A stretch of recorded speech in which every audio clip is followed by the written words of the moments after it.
This is God and Autobiography, the podcast, as told to a philosopher, by Jerry L. Martin.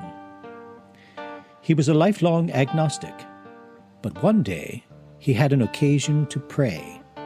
To his vast surprise, God answered, in words. Being a philosopher, he had a lot of questions, and God had a lot to tell him. Episode 3. Abigail was still teaching full-time in New York, and I was working in Washington, D.C. We saw each other only on all too brief weekends. Come summer, we were spending more time together. She needed a car. I looked at the ads and found a nice little white used car. The guy selling it was the youth minister at his church. I started to explain I was buying it for my girlfriend, but that wasn't true. I was buying it for my future wife. I'm buying it for my fiancée, I told the man.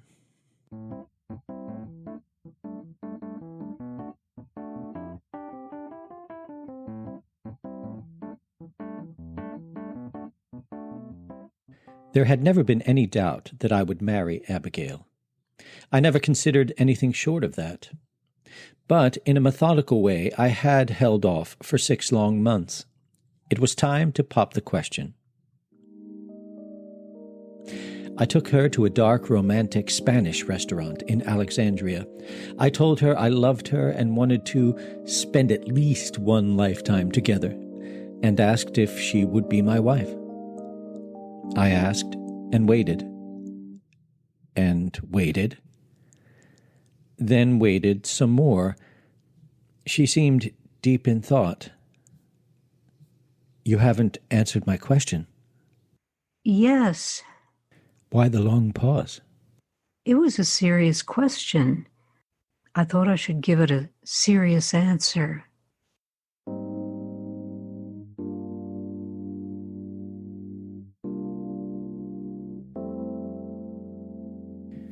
To us, the ceremony was not just the last step of a legal process. It was important to be married before God. His presence was required.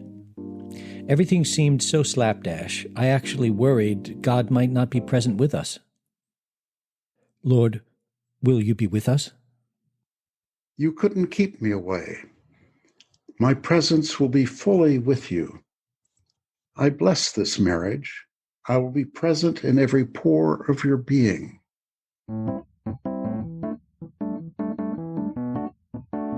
It was a simple and beautiful ceremony, and we did feel blessed. But as time went on, I found I was praying, but not really listening. I was avoiding something.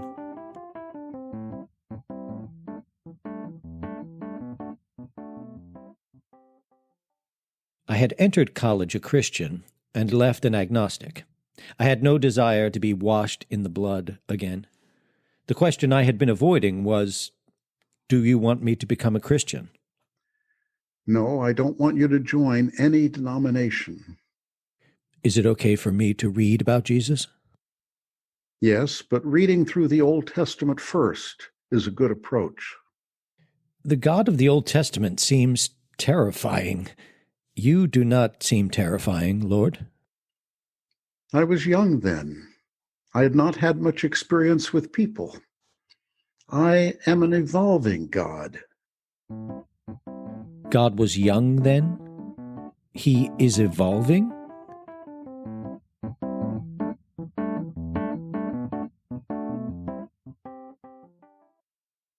The God who spoke to me was very much a personal God. It was surprising but not out of character if, like other persons, he changes over time. Later I would learn this is why God wanted to talk to me. I was relieved I did not have to become a Christian, but I still wondered whether Christian beliefs about Jesus were true. Lord, is Jesus your son? Yes. I had trouble tracking these answers. But you told me I should not become a Christian. Yes, you should not. But you just said... To believe that Jesus is my son is not the same as being a Christian. Christianity is a sect with some truths, but many limitations. Study Jesus, learn from him, but do not become a Christian. Lord, does Jesus have a unique role, or is he one of the many manifestations of God? Unique. Is he the key to saving or healing the world? Yes, he is an important part of it. Is the language of believing in him apt? Yes. Should I pray to Jesus or God? It is the same. What about Mary? The feminine side of God, the healing side, is important in healing the world. Mary is a good embodiment, representation, reflection of that side of God.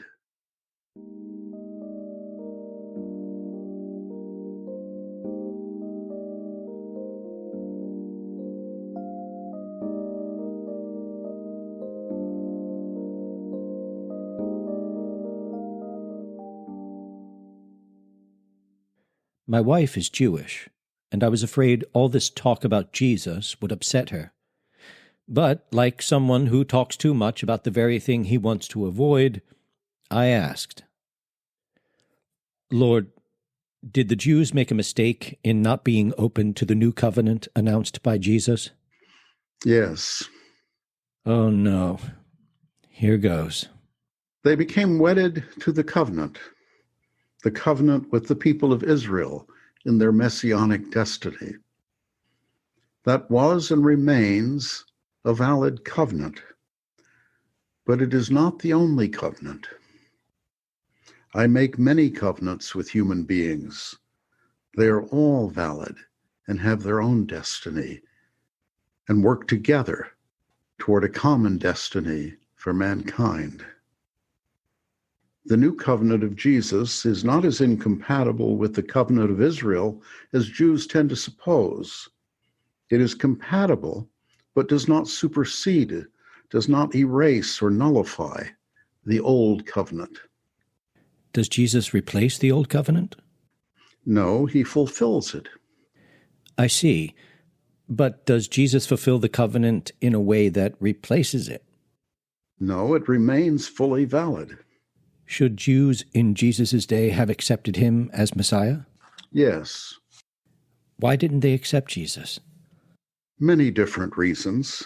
He was too radical, flouted their traditions, spoke a language they found uncomfortable, alien. It's not easy to believe. It's easier to pray for a distant Messiah than to accept a present one. Lord, was it a sin for the Jews to reject Jesus?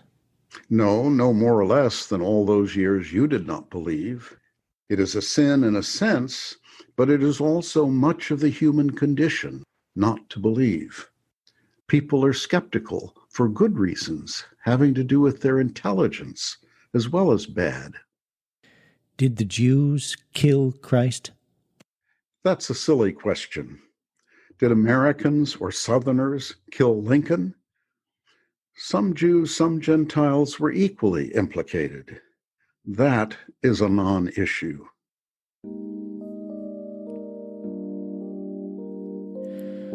I would often tell Abigail what I had been told, and usually she reserved comment. But when she heard that Jews should have accepted Jesus, she burst into tears. 2,000 years of pogroms and persecution, ghettos and exile, all for a mistake? I don't know if that is really an implication of what I had been told, but it was certainly a natural reaction. Mistake or not, the people of the covenant, as the suffering servant identified by Isaiah, will always be vulnerable to persecution. After that, I wondered whether I should share everything with Abigail.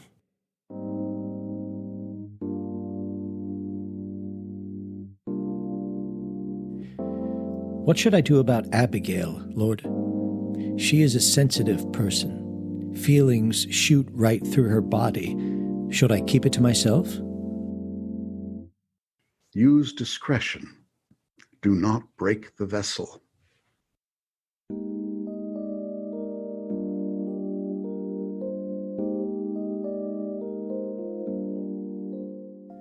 Thank you for listening to God and Autobiography, the podcast. The words of God are spoken by Jerry L. Martin, who heard the voice. He can be reached at godandautobiography.com. The narration and dialogue of Mr. Martin are spoken by Scott Langdon, who can be reached at scottlangdonwrites.com. In this episode, Abigail Rosenthal speaks her own voice. You can read the whole story in God and Autobiography as Told to a Philosopher by Jerry L. Martin, available now at Amazon.com.